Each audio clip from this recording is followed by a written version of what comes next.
Okay, I'm here with the iconic, legendary teaching giant in the game of tennis, a coach of the year, Hall of Famer, personal coach of 5 #1 players in the world, personal coach to 8 Grand Slam champions and over 319 US Tennis Association national champions, all since 1985. First of all, it's great to be here, Rick. And you've been featured in every major newspaper worldwide. You have been in every professional tennis magazine. There are a million interviews with you and videos on the internet and ESPN. We've seen you. So there is a new movie coming out about Richard Williams, Venus and Serena's father, and I'd really like to talk about that. The movie comes out, it's called King Richard, starring Will Smith, and I'd really like to talk to you about your work with the Williams sisters and your relationship with Richard Williams. And so tell me, Rick, how did it start? How did it come about right from the top? Thank you. Well, first off, it's great to be here. I think it's a great opportunity to kind of pull back the curtain and let's go back down memory lane, go back down the yellow brick road to 1991 when this all started with Venus and Serena. And in the beginning, when Richard Williams, the father, called me, I was at Greenleaf Golf and Tennis Resort in Haines City, and he knew pretty much from the past, my work with Jennifer Capriati, who became the youngest ever at age 12 to win the USTA Girls National 18s and the USTA Girls National Clay Court 18s as a 12-year-old in 1988, a record that still stands today. Back then they kind of had wood rackets or graphite, so I don't think that record will be broken, a 12-year-old. And then obviously at 14, Jennifer went on to become top 10 in the world. And then one of my first students, Tommy Ho, once again, the youngest ever at age 15 to win the boys 18 and under national championship in '88, the same year Capriati did it. So I had 2, the daily double, and those records still stand today. Not Agassi, Sampras, Chang, you name it. So from that, and then obviously me coaching other people, Richard Williams heard of my name. I never knew anything about the girls. Someone mentioned to me there was this young girl, 10 years old, from Compton, California, an African-American girl that was built like olive oil, and she could run like a deer. And, she had a little interview, I guess, in the New York Times, and she was playing some junior tournaments in Southern Cal. But I never heard of her because I go to all the national tournaments and I know all the top ranked kids, and I had about 25 nationally ranked kids in the program.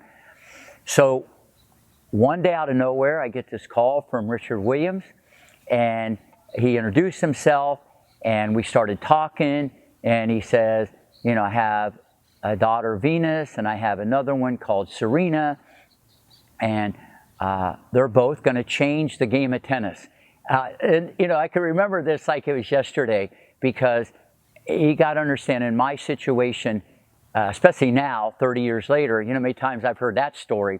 I got the best, I'm #1. I mean, it's like a broken record. So he just told me about their ability, and he said, I'd really like for you to come to Compton. And first off, the only thing I knew about Compton was back in the, 80s or whatever, there was like riots and stuff like that.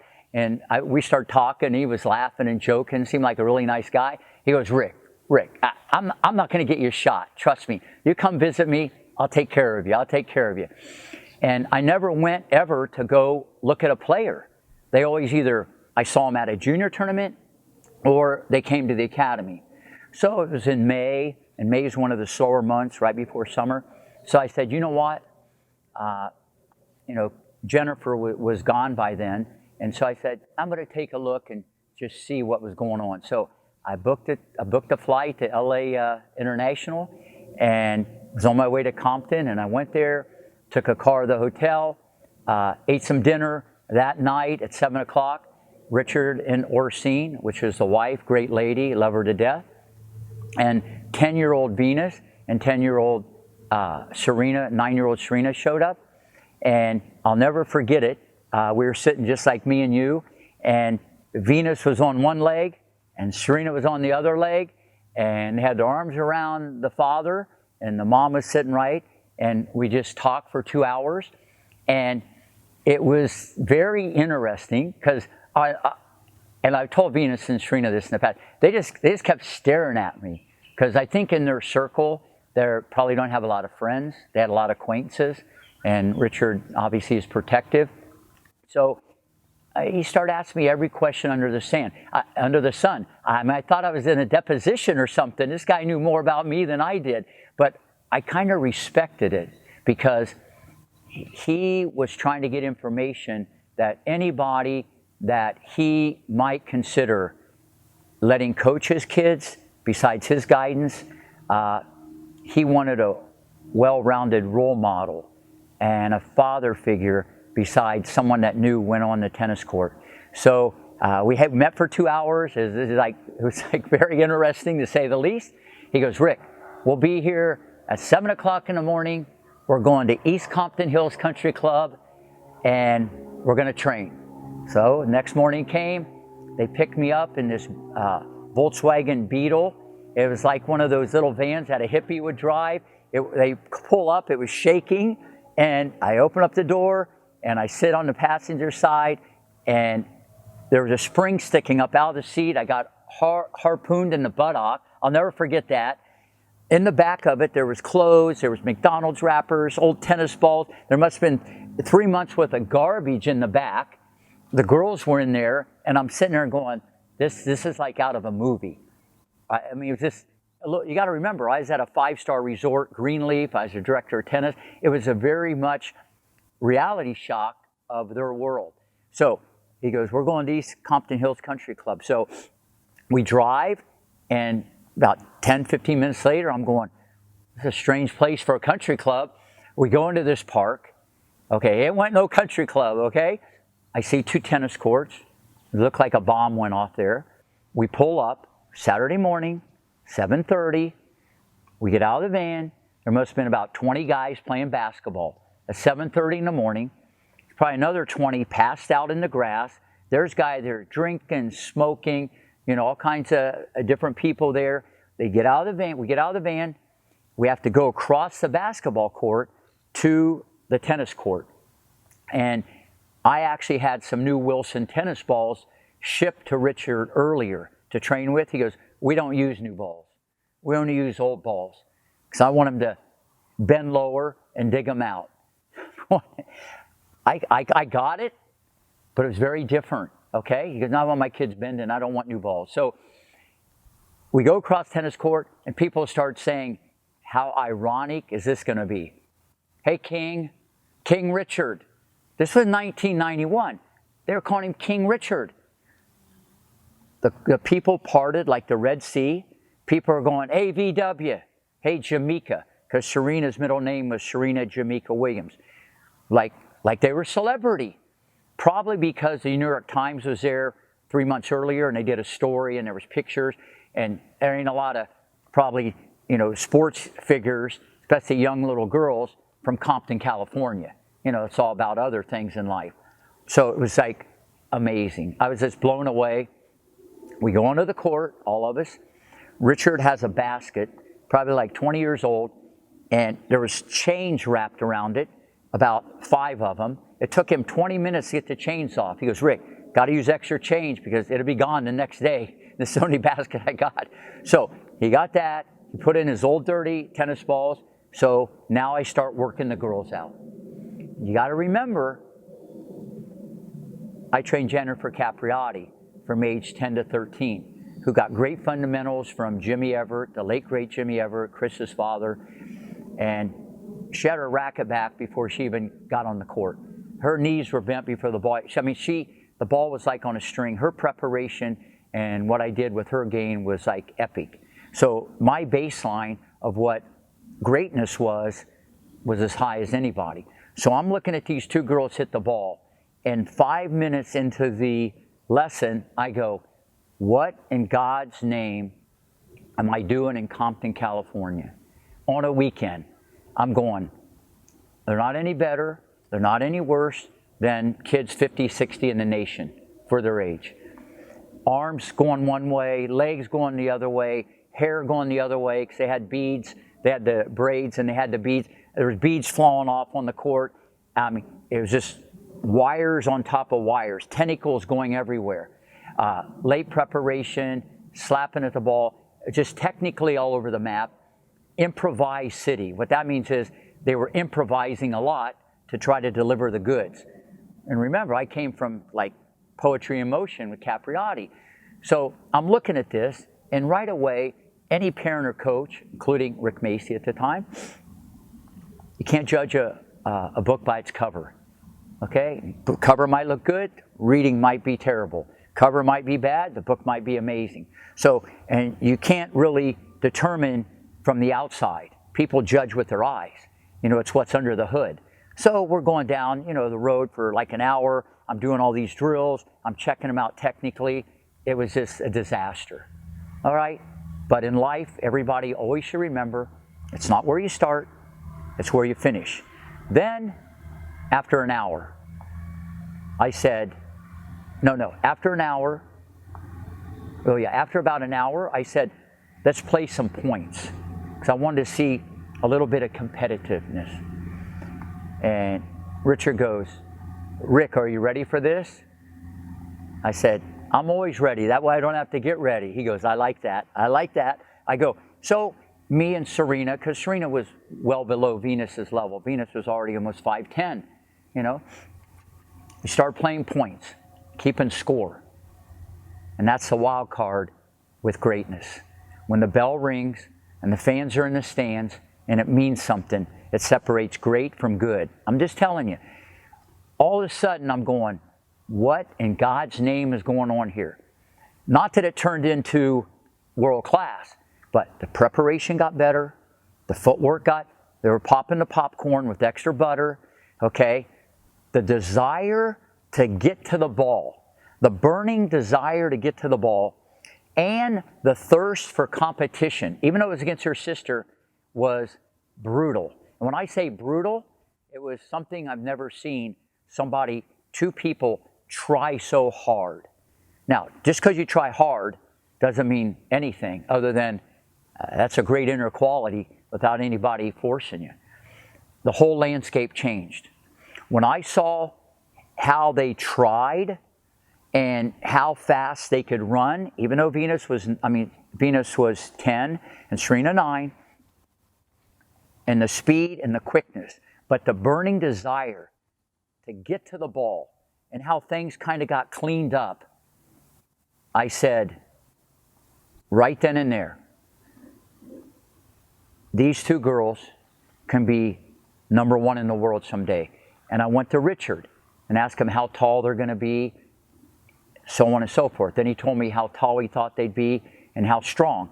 And I said, not only can your two daughters, can these two kids become great, women's tennis has never seen this before. Now remember, this was the early 90s. Usually if you were going to be big and strong, you weren't fast and nimble. I thought they could transcend the sport, which obviously they did. They brought in a whole nother element of athleticism, not just for the African American community, but they brought size, speed, strength, and quickness, plus they went for the jugular. They went for the jugular, and this was all baked in. But I knew both of them need reconstructive surgery. They needed great technique. They needed opportunity. They needed the best of the best training. So it was just mind-boggling what I saw after the competition. Then Venus, to put the icing on the cake, goes, Daddy, can I go to the bathroom? And Richard goes, yes. And they were always hugging and kissing. Amazing close-knit family. It was amazing, very refreshing. Venus goes out the gate, the first maybe 5 yards, walks on her hands. The next 5 yards, she goes into backward cartwheels. And I went, what is this all about? And I went to Richard. I'm just telling you right now, okay, you got the next female Michael Jordan on your hand. And he put his arm around me and he said, no, brother, man, I got the next two. It was amazing. You know, I love challenges, you know, whether it be in tennis or business or when I play basketball, I just love challenges. And I saw something very unique. And it wasn't just one, it was two, you know, and they lived in the same house. I mean, this was something, but it's one thing to see it. It's another thing to put Humpty Dumpty together.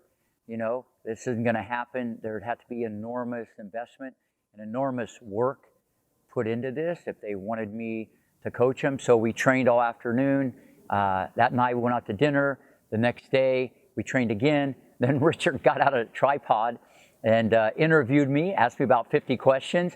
I was very impressed. He knew more about me than I knew about me, but I loved it because he was thinking, hey, if I'm going to let somebody in this circle, or we're going to be moving to Florida or wherever they decided to get a coach, he wanted to know what he was getting into. So I respected it. I didn't think anything about it. So the weekend ended. They took me back to LAX. They said, listen, we're going to come and visit you in July. We'll come to Greenleaf in July. This was like the end of May. And then September, we're going to make a decision. And so that's kind of how it ended. We stayed in touch a little bit.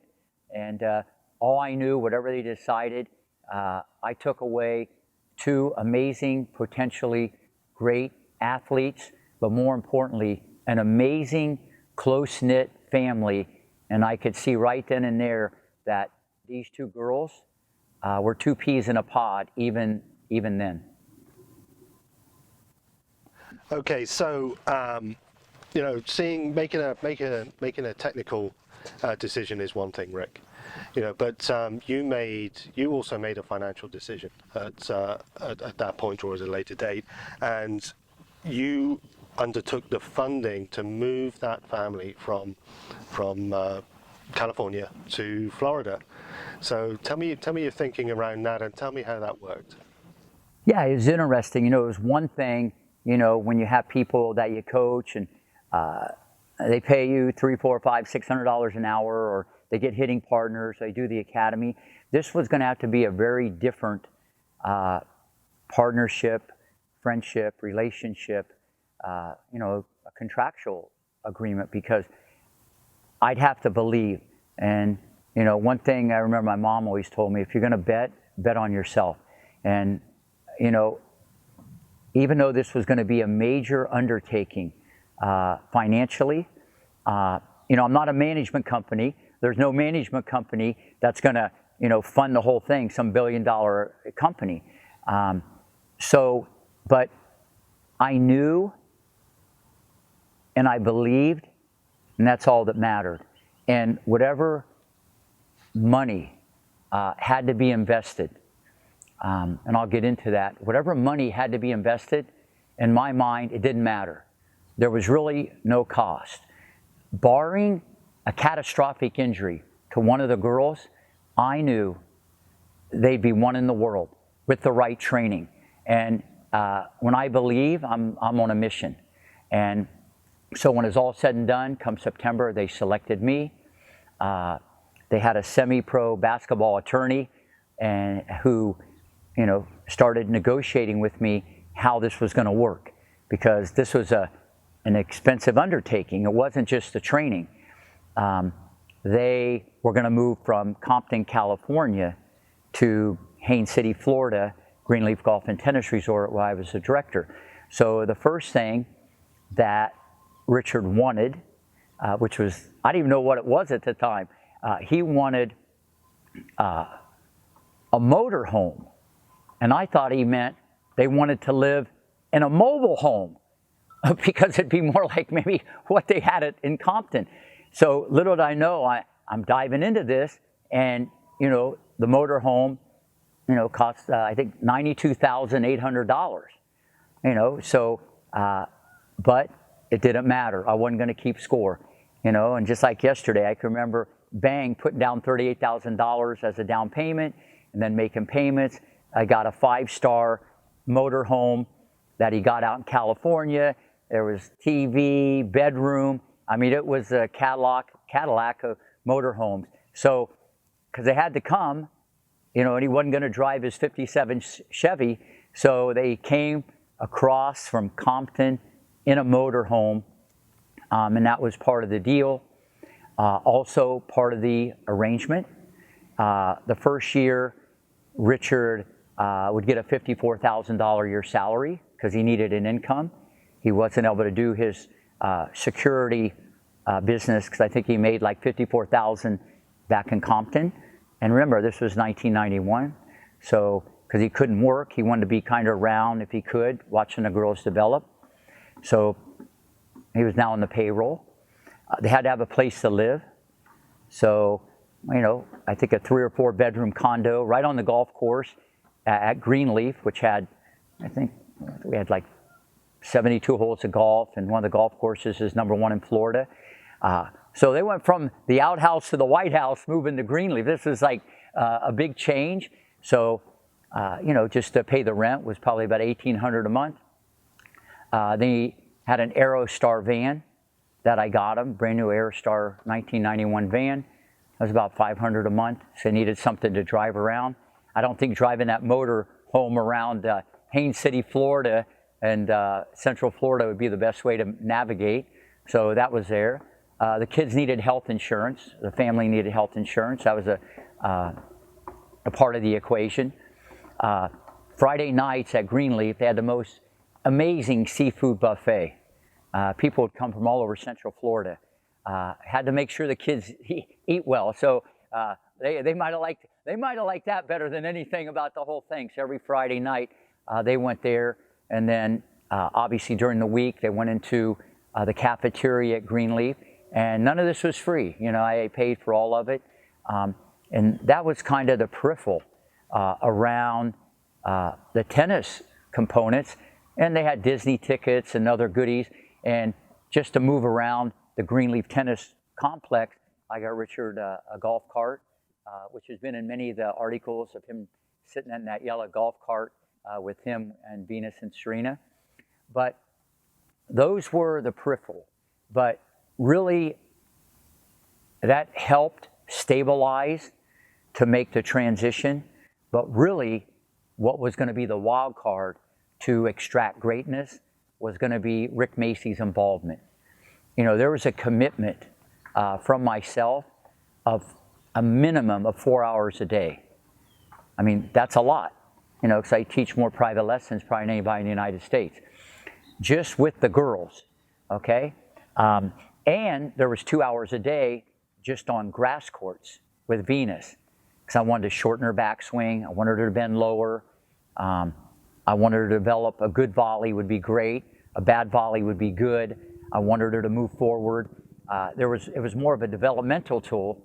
And in 1991 or 2, Angela Buxton from England interviewed us. I said, I'm going to tell you right now, this girl's going to win 5 Wimbledons someday.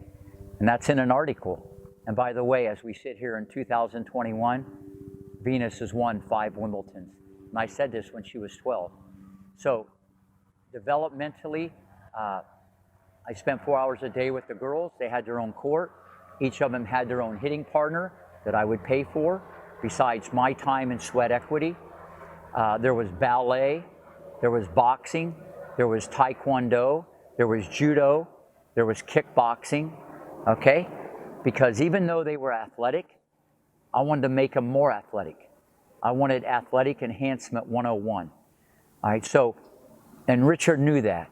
And he knew I knew sports, and I knew all the intangibles, what separates great from good. Everybody's good. Great is rare air. So I was on a mission, 6 hours a day. They had their own courts at Greenleaf, isolated, their own hitters, filet mignon. It didn't matter what the cost was going to be, okay? All in. They initially went to middle school, but then they started doing homeschool. So 6 hours a day, 5 days a week, Saturdays, 4 hours a day. And this was pretty much the program for 4 straight years with a few tweaks. until I took Venus to make her debut in 1994. So Rick, I mean, what you're talking about here is a major financial commitment, quite frankly, running into millions of dollars. Correct. And I'll ask the hard question: what was in it for you? Well, great question. I definitely wasn't in it for, recognition or a pat on the back. Obviously, what I've done up to that point in my career, I've already established, who I am and kind of what I do and so on and so forth. Like I said earlier, if I believe, I know I can achieve. And it was all going to be on the back end. I had to take the risk. Barring a catastrophic injury, okay, I knew where this could go. So I was willing to bet, millions, not only in sweat equity and hard dollars, on the project. Because I just knew this was much bigger than tennis, much bigger. It was going to transcend the game. This was a unique thing that maybe the world of tennis or most sports would never see. So then they've already have moved, and I'm already doing what I got to do. So I had to stabilize. They needed money for food. So I stabilized the situation, provided the training, and now I'm headed to the negotiations for quite a while of, okay, how's it coming back to Rick? And it was pretty clean cut. Everything that came out, every dollar that came out, time, the sweat equity, the hard dollars, would come back if they made it, which I knew they would. And there was percentages everywhere. Percentages of the girls' earnings, $500,000, they win a Grand Slam. Okay, that's a lot. That's a big bonus. But like Richard always said, 500,000 will be peanuts. And believe me, that guy was right. So there were so many bonuses, so many things in a contract, some things contract signed, some things left open-ended. But as we're going down the road in the relationship, obviously the relationship came like that. Within a short period of time, Richard obviously is my best friend. And Venus and Serena, they're like my own kids. We're like family. So even though we had multiple signed documents, a lot of this was open-ended with other documents, because I didn't do this just to get back the money I put out. And I didn't do this to get more recognition. I was betting millions to make that look small because I believed. So as we're going down the road, because after Greenleaf, I moved my whole business to South Florida to Delray. And so, but the deal was pretty much intact with a few tweaks. But as they kept getting better, I would add more juice, better hitters, more hitters to make it, because they were getting better. And then because of my contacts in the media worldwide, because of everything with Capriati, and with the recognition that now this girl Venus, because it was more about Venus back then than Serena, this girl is almost legendary, and she hadn't even played a match, okay? But she's with Rick Macci, and now I'm going and saying, she not only is better than Capriati, she not only will be top 10 in the world, she'll be number 1, and I think she can transcend the sport, and her little sister might be better. So from there, we're talking Good Morning America, every cable news outlet, every sports outlet, and I'm talking not just nationally, but globally. The media frenzy about these girls on a regular basis, okay? Because now it wasn't the dad saying something or somebody, there was someone with credibility. And this is important, and people might think, well, he has an agenda, he's the coach. No, because it's my reputation and my credibility. So as I'm talking about this, if we just look pure business, and I was speaking factually, I'm putting zeros behind the potential that's coming down the road. There's more helium in the balloon. okay? You got the next Michael Jordan. They're going to transcend the game. There might be 2 for 1. I mean, there's all this. And people would watch him play. Some people saw what they want to saw. Some people saw him play, said, Venus isn't any good. She should go run track and field. You know, I don't know what they're smoking. I don't know what I don't listen to anybody. Only people I listen to is me and the player I'm coaching and the parent. That's it. That's where my mind's at. I'll listen to everybody, but I might not hear. So at the end of the day, this was very important because even though it put more pressure on him, and you got, you know, some African-American kids that are now going into this tennis sport that could become number one. You got the dad who's a little controversial, and he's saying things. But, you know, there's Rick Macci, and from a marketing point of view, or just from, you know, echoing the drum beat, I think that's huge, you know, because even though there's a business side to this, all I cared about every day on the court, 6:30, I'm the first one there, last one to leave, 6 days a week, okay? With them, molding, tweaking. We never talked about junior tennis. And they didn't play any junior tournaments. Richard didn't want them to. I said, well, maybe they could learn a little bit. He goes, Rick, I'd end up in jail. I'm not going to get caught up in this junior stuff with parents. And he goes, this is about pro. It's about number one. He got it. I got it. Okay. I can remember him one day, we're playing a match. He goes, Rick, I want someone who can beat Venus 6-0, 6-0. I said, well, that's easy. And he goes, and I want him to cheat my daughter. I go, well, that's easy. Almost everybody here makes a bad call. He goes, I want to play on court 9. So he parks his 57 Chevy next to the court. He takes 4 Budweiser beer bottles, throws them on the back of the court, breaks the glass back there, okay, throws out old balls, and he goes, Venus, I don't want you back up or you're going to be stepping on that glass. You move forward like Rick wants. You attack, attack, attack. Well, she lost 0-0 in 40 minutes. She's upset. Didn't matter. And by the way, on that 57 Chevy, he had the music up full blast. It was like brutal because he said, this is the real world. Life is not rainbow, lollipops, and sunshine. It was distraction on distraction. Every day, in his own way, and this is why I love the guy, because he got it. He was making his kids rough and tough without them knowing it. And they just, he said jump, they said how high. And if you could get these qualities in a female athlete that would already run, fight, dig, scrap, and now Venus and Serena are getting amazing, you know, pretty good technical serves. They were fearless. They ripped the ball. Venus Williams made more mistakes at 12 years old of any high-level player I coached because she's fearless. She wasn't afraid. And to this day, if everybody I've coached, Venus, Serena, Capriati, Sharapova, Moschina, Pierce, on and on and on.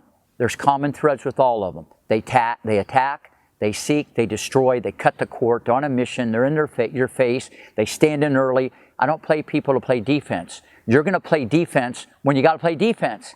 Use your speed offensively. Now, if you get all these other things in the package like they had, scary, just scary. So when people would look, they look at the wrong thing again. They don't know what's under the hood.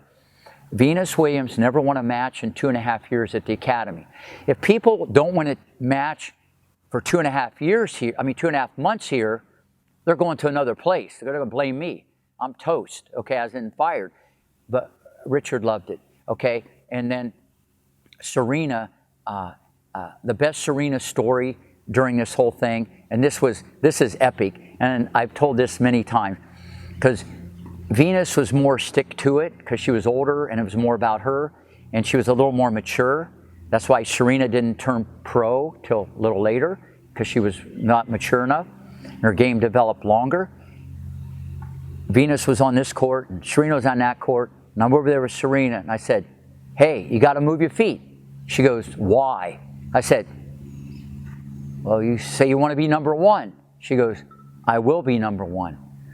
I said, well, how are you going to be number one? You don't move your feet. She goes, I will. And I said, well, what is it going to take you to move your feet today. It was like 2 o'clock, it was 100 degrees, brutal sun, middle of July.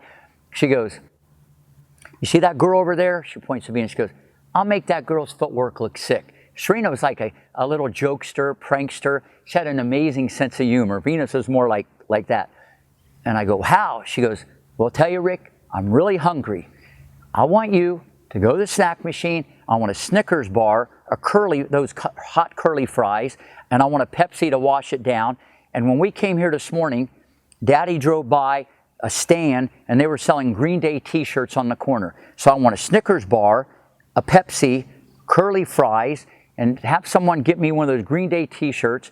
And that girl over there, I'll make her look slower than slow. So I had Scott, I said, Scott, go to the vending machine, get a Snickers bar, hot curly fries, a Pepsi, and can, at the end of the day, go on Linton Boulevard, it was in Delray Beach, get a Green Day t-shirt, bring it tomorrow, blah, blah, blah. So we come back, Serena has her little snack. I'm telling you, for 1 hour straight, she never stopped moving her feet.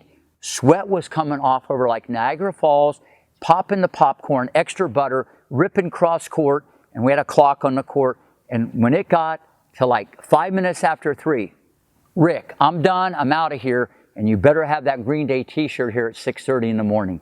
So listen, at the end of the day, we all won because I motivated her, I got the job done, and this is the art of coaching. You know, find a way, use a motivational tool. There's not a wrong way or a right way or a better way, but that's one of the funnier Serena stories, besides when they would run in the sand pit and play tag when they'd catch the other kids, because you're doing agility, you're bopping and weaving and you're shaking and baking and juking, and they'd be running around. And the first time Serena played, Venus was subtle. Remember, Serena, everything was a competition. She was the only kid I've had in 40 years.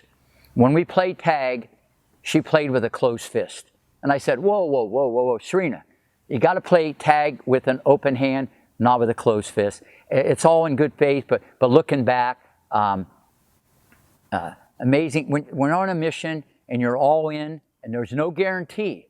There's no guarantee, but it doesn't matter. If you love what you're doing and you love the people you're working with and you're building something that you feel is going to transcend the game and can be number one, and now here we are, you know, 30 years later. Richard told me early on, he goes, Rick, not only will my kids be number one, they're going to make so much money, they're not going to know what to do with it. And not only will there be a movie about my daughters, there's going to be a movie about me, and they're going to name it King Richard. Now, this was in 1991. He told me this. So a lot of this stuff that, you know, I was there. I'm just telling you, whether people want to look at the good, the bad, the ugly, or whatever, because at the end of the day, he was an amazing father. The girls didn't want to play, didn't have to play. Even if Serena, oh, Daddy, my knee hurts, you know, and then 5 minutes later, Daddy, my knee hurts, she'd grab the other knee. He knew what was going on. If she didn't want to play, oh, let's go to the beach. Let's go to the mall. And you know what? That's not a world-class coach. That's a world-class father. And he knew that was more important and left the heavy lifting to me.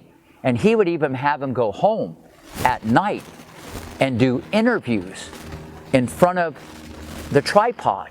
And he would ask them questions after dinner. Even when they were 11, 12, 13, he was telling them what was coming down the road. And if he was educating his kids, look how smart these kids are. Look how they smile. Look how they look people in the eye. Look how they answer questions. They knew they were going to be number one. It was just almost like, okay, now what? They knew it. And you got to remember, they checked a lot of the boxes, but for him to have that foresight and be that type of father, okay, and another thing, he always brought their books to the court under the canopy in case it rained. He goes, take your books, go up in Rick's office and study. These are probably the things that people never knew, but you're getting an inside look because there was no one else involved in this.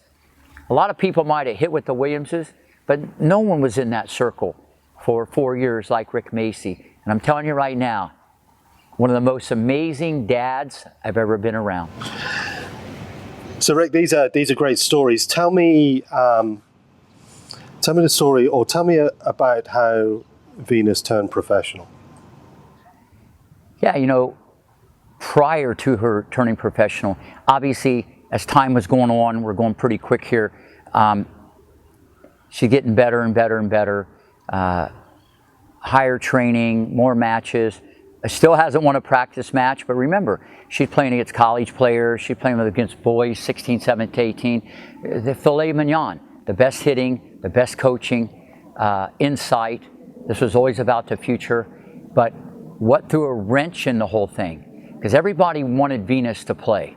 National junior tournaments, even USPTA. They went down there one time to a training camp, and even the USPTA said they're not any better or any worse than what they were. They're like 12 and 13, which was very interesting comment, because they were looking at the moment. And I've always been the one to bake the cake and put it in the oven. If someone wants to put the icing on it, that's fine. But if it's baked the wrong way, it doesn't taste good at the end, no matter how much icing you put on it. So the WTA, which is the Women's Tennis Association, they made a rule because, you know, one of my all-time favorite students, Jennifer Capriati, you know, had a little trouble, you know, kind of lost her way. Whatever the reasons are, it's insignificant because she came back and won 2 Grand Slams. Everybody that jumped off that bandwagon, they wanted to kind of protect these girls from turning pro too young at 14, 15 years old. And it became a legal issue because how can you stop someone if you have the ability or talent from making a living, if you're good enough? Swimmers do it in the Olympics, gymnasts do it. You know, there's huge endorsement opportunities, and it's easier in women's sport because there's not the physicality like football, baseball, basketball. So it's usually with female sports. You've seen this before. I mean, there's 12-year-olds in the Olympics for China. I mean, so it was very tricky. But the WTA put out a rule that you cannot turn professional until you're 15, and then if you do that, only 3 tournaments a year. And you got to go through counseling, guidance, all good stuff, don't get me wrong, to kind of protect you. So you can kind of segue your way at 18 and then dive in full throttle on the tour. Now, is it good or bad? We can get into that at another time. So now, someone was going to dictate to Richard Williams, okay, you're going to turn pro. I told Richard, here's where we're at. We got to turn Venus pro right now.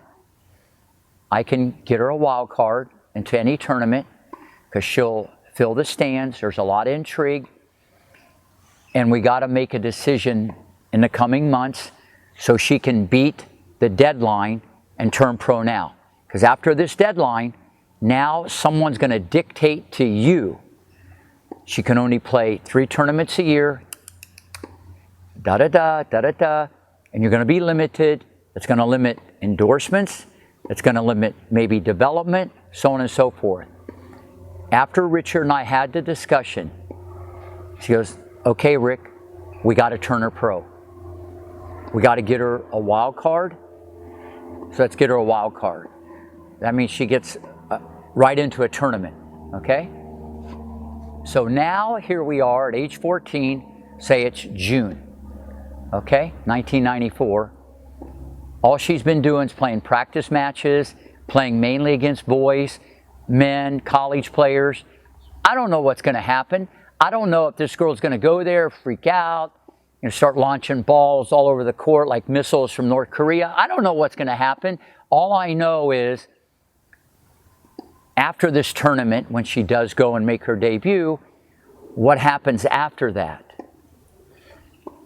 Richard can kind of dictate the number of tournaments, and he's in control. And that was really the whole reasoning behind it. But then again, maybe out of being forced to do this, obviously looking back, it was the best thing ever. Because I said, okay, Richard, we got to amp up the training. More practice matches, better competition, that's throwing a few girls. So we did amp up the training. So the very next day after we made the decision, he calls me, he goes, Rick, we're taking a week off. We're going to Disney World. I'm going, I love this guy. I just said we're going to amp it up, and he's on his way to Orlando to hang out with Mickey Mouse. Just unbelievable, because he, whatever the reasons were, it doesn't matter. So he comes back, we put our foot on the gas, I'm all in. Now the clock is ticking, and we get a wild card into the Bank of the West Classic, Oakland, California, Halloween night, all right, at the Coliseum. Next door, like it was yesterday, the Rolling Stones are playing, okay? And everybody now knows that this 14-year-old Venus Williams from Compton, California, who's been hibernating at Rick Macci Tennis Academy on the back courts for 3.5 years, and Rick Macci and Richard Williams and everybody else, every major news outlet, even non-sports shows, Good Morning America, Entertainment Tonight, you name it, has done something. So you could almost imagine, you know, people want credit where credit is due, but the haters were loud and clear. That's life. I always feel if it doesn't kill you, it makes you stronger. So we go there, me, Richard, Venus, Serena, Brandy, Gerard, the hitting partner, who was there a lot, hitting with her, and a couple of siblings. So we go there, and Venus, we do a couple things with some of the schools in Oakland, California, because it was set up for her to go in there and speak to the youth about if you can believe, you can achieve. Here's a 14-year-old already a role model. And once again, that's all Richard Williams. And that's like, you know, is he crazy or crazy like a fox? You know, I think at the end of the day, he was teaching his kids, once again, give back. Treat others the way you want to be treated. You know, you're fortunate. You've been given this opportunity by Rick Macci for 4 years to, you know, help develop your skills. And a lot of people aren't as fortunate. And, you know, to have the great Venus get up there and speak in front of, you know, 2,000 people in a gymnasium was just so, to me, inspiring as a parent to want their kid to do that, where most people would be like freaking out. Oh, we got to play more. You know, he found time to practice, but that, to me, that was amazing. But what was even more amazing, the year before, I mean, it's a great tournament. It's like a $450,000 Bank of the West Classic, like I said, in Oakland. There was like 22 media credentials given out, okay? This year, 252. And I'm talking China, Russia, you name it, besides the United States, on ESPN, ABC, NBC. It was insanity. When she practiced, 7 deep, her and Gerard hitting, me on the court, people taking pictures. It was like Elvis left the building. It was amazing. And now, this goes two ways. Some people freak out, or pressure becomes their best friend. Obviously, the Williams sisters ate pressure for breakfast, because Richard prepared them for this moment. Okay, on the outside, obviously what I helped put together was, you know, cutting edge, the work that was done. But inside, that was planted early on. So the draw came out, and Venus had to play 57 in the world. Sean Stafford, All-American, Florida, great wins, you know, near the end of her career, but still a great player. And it was so interesting. And I've only told this story a few times. The day of the tournament in the morning, she did a practice tiebreaker, a set with Gerard. And I told Gerard, make it close. Let her win a few more, because Gerard was brutal. He played like Davis Cup for Congo. was like 400 in the world, okay? He could toast her up. Anytime he wanted to toast her, he could put his foot on the gas. She was never going to beat him, okay? I said, may go into tiebreaker, let her clip you at the wire. So back and forth, having a great practice set, still ripping, 20-ball rallies. They get into a tiebreaker. Venus wins the tiebreaker, okay? The first set she's ever won on Gerard. Think about this. In 3.5 years, 2.5 years, you never beat someone. Venus comes off the court, she goes, Rick, this is like unbelievable.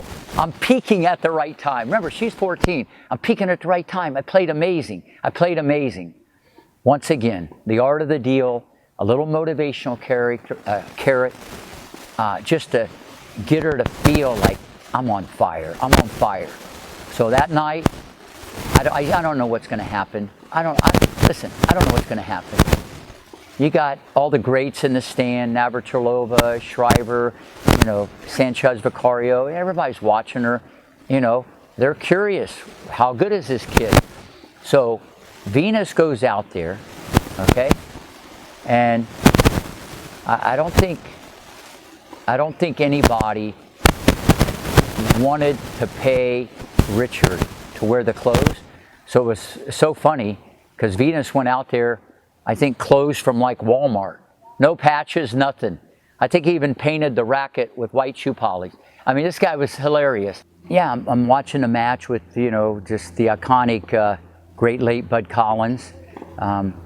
Good friend of mine for many years. And I didn't know what was going to happen. I didn't know if she'd freak out. I didn't know if there'd be balls launching all over the place. All I knew was one thing.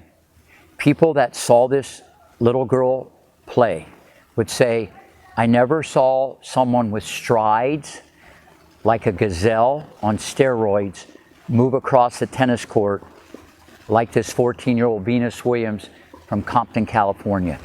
The movement and the strides she took, no one that was, because she was almost 6 feet tall by now, could move that fast and be that nimble. So people I knew would be blown away by her movement and all the open stance, forehand and backhand that I implemented into her game. Because the game was evolving. Stronger players, eventually. Different technology, more power in the rackets, the string, things. And that's just sports. That's the evolution of life. Bigger, stronger, faster. She was way above the curve with a lot of open stance backhand, a lot of open stance forehand, a lot of open stance transition shots, a little serve and volley in women's tennis, So they were going to see something, but it might have been risky in their eyes or different or taboo, but we were way ahead of the curve. We were training for the future. And I just knew people would see someone rough, tough, a brutal competitor, and someone who ran like the wind. So a little VW goes out there, and it was amazing. No fear, courage, ripping the ball, positive errors, positive winners, just on a mission to seek and destroy. Her opponent gifted her some nice double faults. That helps when people give you candy, all right? Venus wins 6-4, 6-3. Never played a tournament in her life. For the last 3.5 years, she walks off the street, enters a pro tournament as a junior with no practice matches, beats 57 in the world, and I think Sean at one time was in the top 20. She beats 57 in the world. The next day, she's going to have to play number 1 in the world, Arantxa Sanchez Vicario, who just replaced Steffi Graf. But before that match, I'm sitting there with Bud Collins, and he's going, this is crazy. I've never seen anything like this. This girl can go all the way to number 1. I've never seen anything like that. And he's a historian. And so he's on ESPN, getting interviewed by Jim Gray, and he just said, listen, junior tennis, they might as well shut it down. She just shut it down. No tournaments, walks off the street, beats 57 in the world, Why do you need experience? He goes, but was hilarious. Venus, during the changeovers, never sat down. It was the funniest thing I've ever seen. She's bouncing on her toes in front of the chair like Muhammad Ali. She was like a boxer because she didn't even know the chairs were supposed to sit down on, because at Rick's Academy, you're not allowed to sit down. And she never sat down in 3.5 years at the Academy. She kept bouncing. So tomorrow against Sanchez Vicario, Venus now knows there's a chair there. Little Venus, you're allowed to sit down. You're allowed now to sit down. He goes, this is amazing. Junior tennis, you might as well shut it down. So then when they went to shake hands, it was something that will be in my mind and always has been. The joy. Remember, this is a lifetime of trying, just like someone when they win a gold. People on the outside don't know what went into it. This moment in time where this girl, the joy on her face, and she was jumping up and down like a human pogo stick, the white beads going everywhere, the joy and happiness on this girl's face, to me, that was worth everything. Because, listen, you can believe, but when you prove it again to yourself, and you prove it to yourself, that takes it to another level. And I'll never forget how happy little Venus was winning that match. But I was never more proud of her when the press conference, because remember, I'd say 75% of the people that were there in the press, they were there to go for the jugular, the hype, the BS, maybe the racial undercurrent, Richard blowing smoke and everything. They were there to attack and destroy. And Venus flipped the script. She not only looked amazing and ran like she should be running for the U.S. Olympic team in track and field, people are going, what is this? So she took all the media. She became the darling. They're asking her questions. She's sitting there like a seasoned veteran. Thank you very much. I appreciate that you like that about my game. I had a lot of fun. I was just trying to do my best. And this was a 14-year-old with no professional media training other than being around myself, but really from her father. They trained for this day for 3 years of sometimes how to answer the question without answering the question, or telling you the exact opposite of what maybe you want. But it was, not only did they fall in love with her game, people fell in love with Venus Williams as a young lady, as a role model. Forget what she could do for maybe the African American community, bringing all these young kids into the game, okay, and influencing and changing lives. But just how she was the total package. The total package. The fact that she not only looked amazing, but won, give me a break. That showed there's something under the hood. But as we all know in life, what have you done for me lately? The next day, that's a big difference playing 57 in the world and #1. So now the next day, all I knew what was going to happen is this. Venus would be competitive. And we went into that match. There was no doubt Venus was going to win. Here's why. Even though there's someone #1, and trust me, Sanchez Vicario, one of the best movers of all time, a water bug, one of the best agility, 2 brothers that played that were great. Scary backhand, it was like a laser. Forehand, limited. Serve, shaky, crafty. But Venus went into the match thinking one thing, there's no doubt I'm going to win. She didn't care if she's #1. She didn't care if she didn't care. We never talk like that. She should win. Why? Venus is bigger, stronger, faster, better serve, better prepared, better coaching, more aggressive, okay? So her mind doesn't even go to what the media or whatever people think. That's a number. This is why when you see Rocky Balboa shocks the world, or upsets, I mean, upsets happen every day in business and life and sports. So it wasn't far-fetched. And she thought, well, Sanchez's forehand's not that good. And Richard and I made it very clear. I don't care if you hit 1,000,000 balls in a row to her forehand. You're going to eventually get a short ball, and then you attack and play a lot behind her. So she served to her forehand, stayed on the forehand, even if it was amazing. I'm sitting here once again with the great late Bud Collins. He goes, Rick, forget Ali Frazier or Ali Spinks. Forget the '69 Mets. This will be the greatest upset in the history of sports. Venus is up 6-3. Won the first set 6-3. Up 3-1. And everybody's freaking out. Everybody's freaking out. Like, this is like not happening. And Bud's going, Rick, this will be the greatest upset in the history of sports. Forget any sport. The history of sports. You have a 14-year-old girl, let alone from Compton, hibernating at Rick Macci Academy on the back court, never playing tournaments, just playing matches, walks off, gets a ticket, let me be in your tournament, beats 57 in the world, and she's beating a multiple Grand Slam champion. This doesn't happen.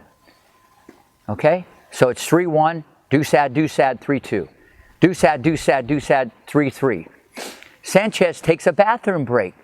Venus is standing in the middle of the court for 5 minutes. Because no one's taking a bathroom. Venus doesn't have experience playing tournaments. The girl did it. Maybe she had to go to the bathroom. I don't know. Changed momentum. Came back, close. Sanchez wins. Come back, close. Sanchez wins 6-3. Venus loses the last set 6-0. She became a 14-year-old. The mental part disappeared. But right then and there, everybody knew Venus Williams is going to be #1 in the world, multiple Grand Slam champion, let alone, unless she has some type of injury. And everybody, Nike, Reebok, you name it, everybody came calling. They knew right then and there, there's a new face in women's tennis that not only is going to transcend, like I said 3.5 years earlier, that can transcend the sport. She's going to bring a whole nother dimension. Because not only are they getting this amazing athlete, they're getting a polite, considerate, well-spoken, articulate, well-rounded individual. It's the total package. So right then and there, game, set, match, Richard Williams. Venus is pro. She certainly achieved in her first tournament ever. Everyone's buzzing. Tell me what happens over the next 6 to 8 months. Yeah, right now, we're just like sitting back. We're going to train for the next 8 months, train hard. Remember, Venus wouldn't even have played this tournament. She was almost forced to beat that age eligibility thing, so no one could dictate to Richard what the future holds. Now he's in control how many tournaments. But really, right then and there, she secured, in my mind, that night, I knew what was coming.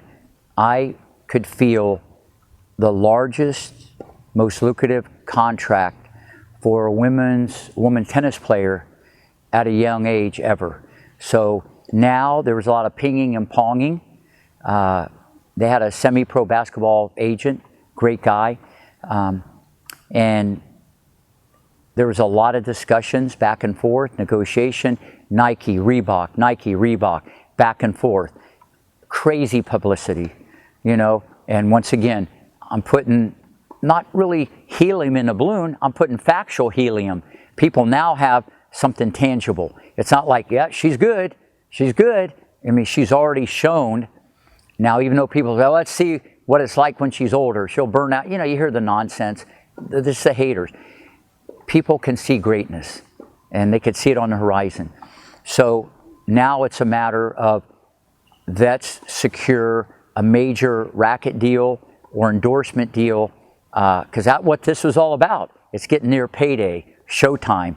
You know, it's time to put all the chips into the middle of the table, because all this work for 4 years, this is what it was about. Venus answered the bell. Serena's still a couple years away for she makes her debut. So we're just training, and everything's amazing.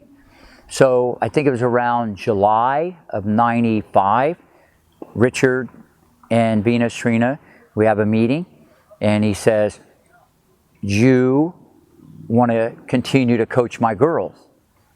I said, "Yeah, I definitely want to coach her." He goes, "Well, it means you're going to have to travel, because I'm going to want the girls to travel together. Initially, it would be just with Venus.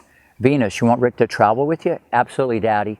So, I mean, because we were all like this. You got to remember, if you're with someone every day, 4 years or whatever, that's a lot, okay? And we're on a mission. So, with that being said, he goes, "Okay, what I'm going to do is I'm going to have Kevin drop a document." So the agreement was to coach the girls for the next 5 years at $1 million a year.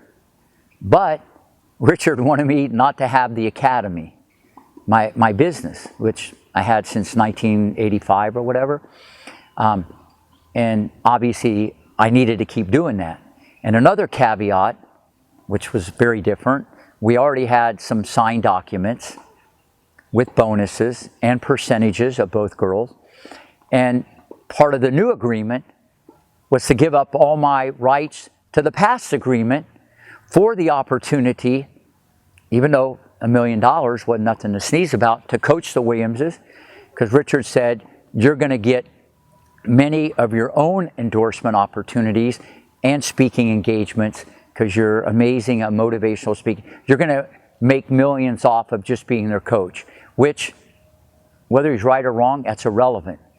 Right then and there, I knew there was a problem, because I put my heart and soul, besides hundreds and hundreds of thousands of dollars of hard money, besides the sweat equity, and that now totals into the millions, to bet on something. Okay? And now that VW hit the lottery, it's like the goalposts are getting changed, because now there's an accountant involved, and there's a stockbroker involved, and there's an attorney involved. And instead of me being at the front of the line, I'm looking back from the 4th row now saying, "Hey, the view is better up close." So, but more importantly, it stung, because how much I cared, you know, and loved the kids like they were family to me. But with Richard, because he was my best friend. And it's hard to describe when you do something for free, and you do something and you bet on something, and there's no guarantee. People go to the casino and bet, and they go home, you know, toasted. I bet on this, and now whether it was quadruple, triple, or tenfold, it's irrelevant. All right? As I knew, whether it be Reebok or Nike, I knew this girl was going to get $8, $10, $12 million over 5 years. And the moral of the story, she got $12 million, 2.5 a year, guaranteed money for 5 years. So that's when he said, "You want to do the contract, $1 million a year, give up your rights, blah, blah, blah, blah, blah, blah." It was kind of more than devastating. In my head, Houston, we have a problem, because it was more the principle, the integrity.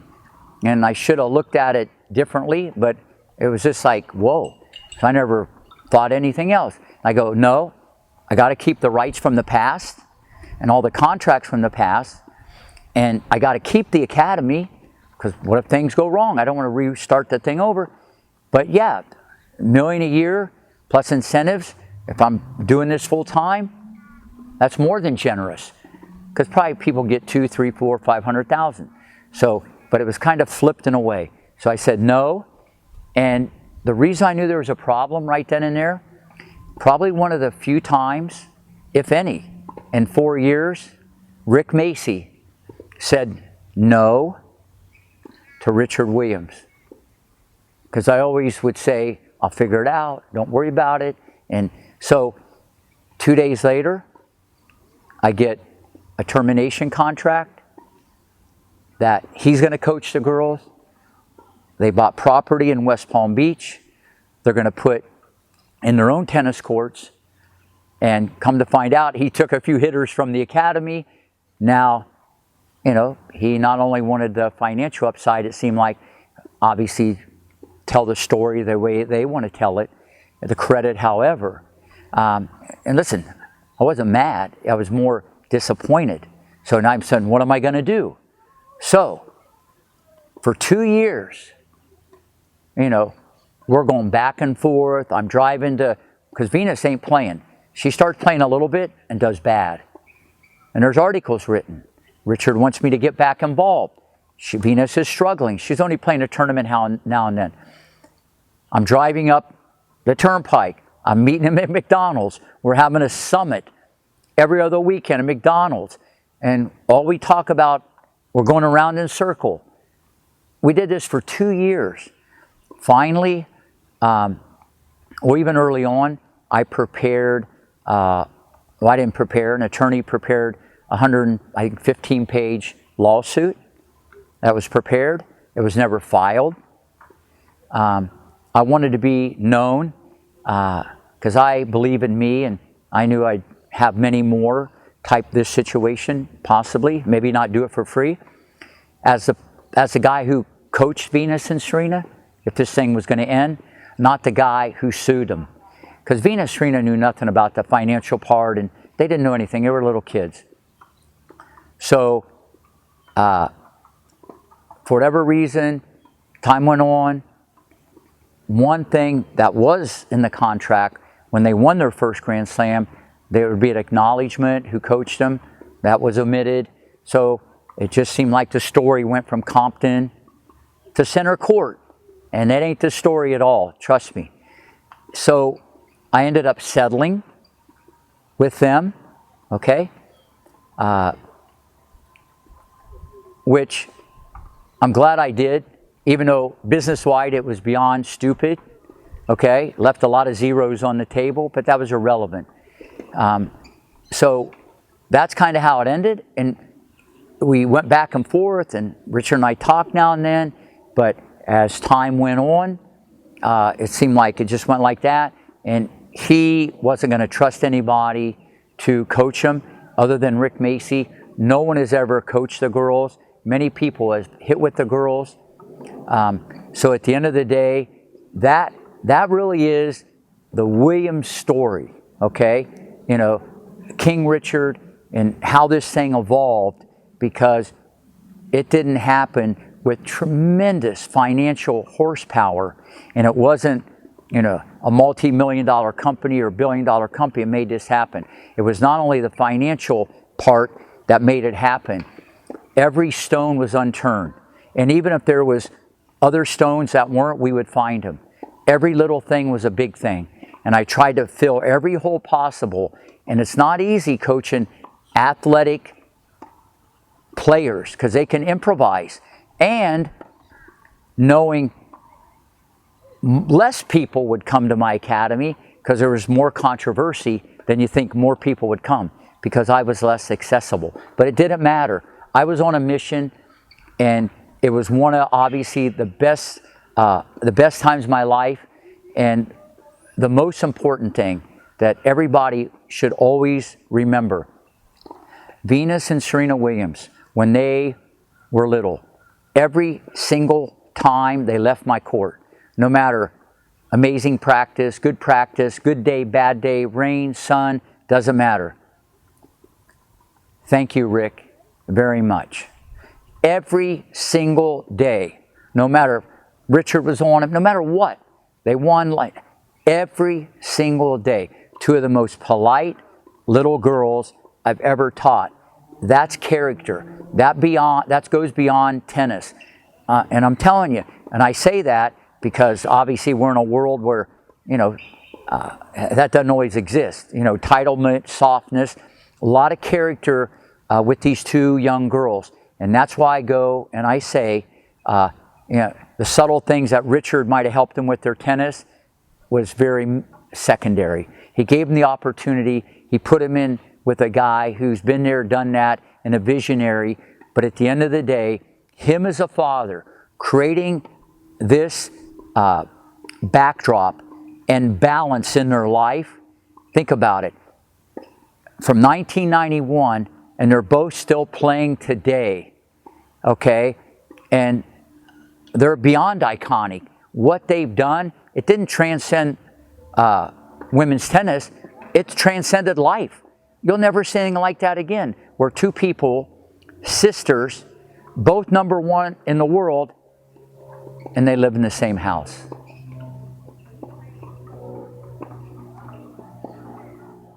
Rick, one final thing before we talk about the movie. I have here a letter that Richard Williams wrote to you after, I think it was the first tournament. Yeah, after the first tournament, Yeah. because the big contract was on the horizon. But yeah, a letter that he wrote. Yeah. So I'm just going to read this out. Good morning, Rick. I'd like to thank you for being such a great coach. I want to thank you for the last 4 months for your talent you donated to my girls and myself. Thank you for all the balls, and words can't express what you've done for this family. I would like to thank you for being such a wonderful person. I consider you to be a very good friend of mine, and thank you very much. There have been times, Rick, that it has been you and I against the whole world, and you have always believed in my girls, and I'm so appreciative. Thank you for your sincere honesty and caring. You are the best coach I have ever been in the presence of, and will be good for my girls. It has gotten to a point that I look forward to seeing you every day, Rick. If my girls ever make it really big, I would love to share some bonuses with you, even if nothing else.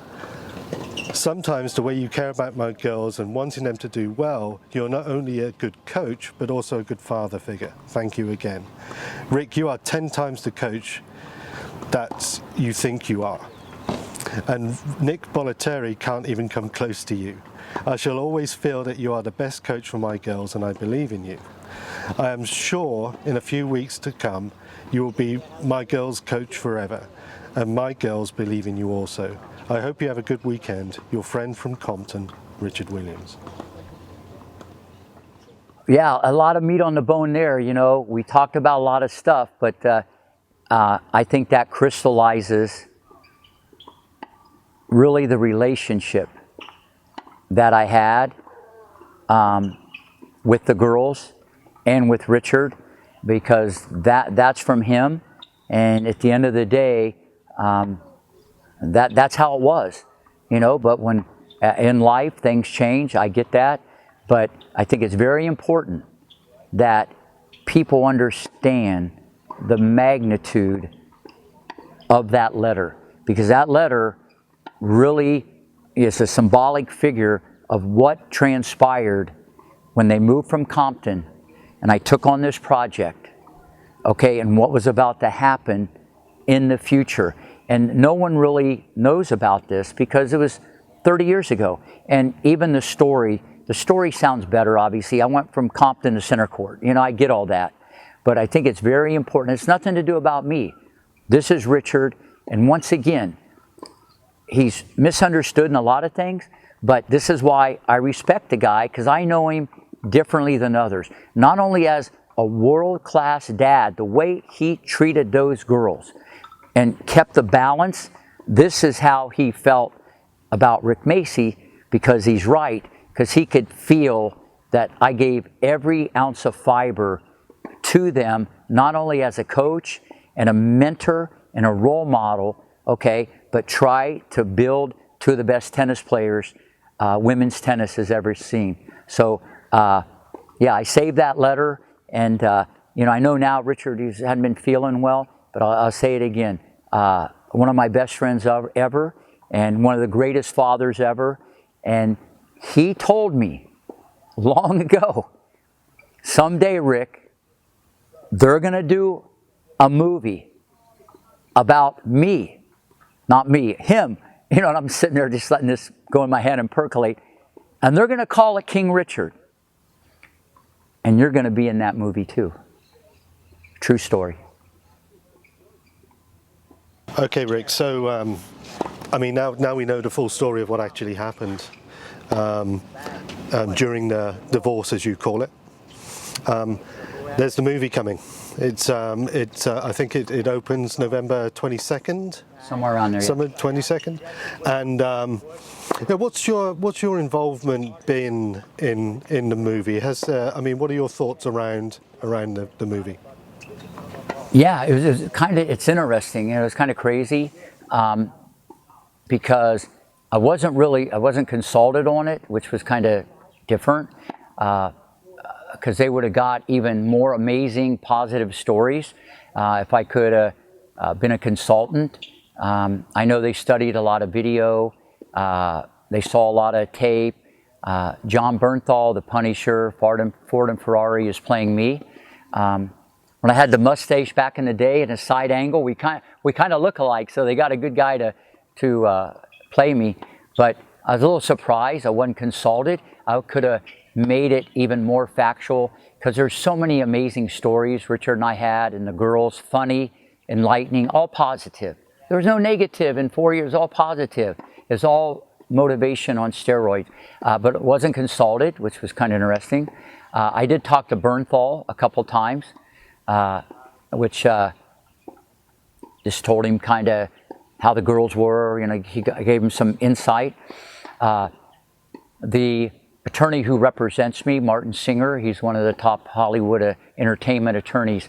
He did talk to Warner Brothers about, you know, consulting and so on and so forth. And then the pandemic kind of hit and things got a little shaky. So I guess at the end of the day, you know, we'll see how the movie plays out. It's a high drama. People are saying they think Will Smith's going to get an Oscar. This is about Richard, which no one deserves it more than Richard. What he's done and all he's put into helping these girls and how he's put it together. How much it will be embellished, who knows? But at least they got, you know, me on the record, and I've kind of told you a lot of the real things that happen. So it will be interesting to see how it comes out, how I'm depicted, and so on and so forth. Because everything was positive, everything was on a journey, everything was, we got to keep getting better. There was a lot of technical help. And I just hope that the way it's told, it just is so true, because the real movie is what happened, you know, at the Academy, that happened at Greenleaf and Delray Beach. That was the real movie. And that movie was all positive. There was no negativity. And the cast of characters involved and, you know, what Richard did. Listen, I'm the first one to give him credit as a coach, as a parent, what he's done, because I admire and respect the guy more than anybody. And at the end of the day, you know, him and his wife, two beautiful daughters, smart, articulate. Forget the tennis part. You know, to me, that's the biggest respect, because I saw how he was putting Humpty Dumpty together at a young age. So I think the movie is going to be amazing. I think people in tennis will get a little better feel that they moved from Compton to train with Rick Macci, to be with Rick Macci. How much of it's told. Listen, it is what it is.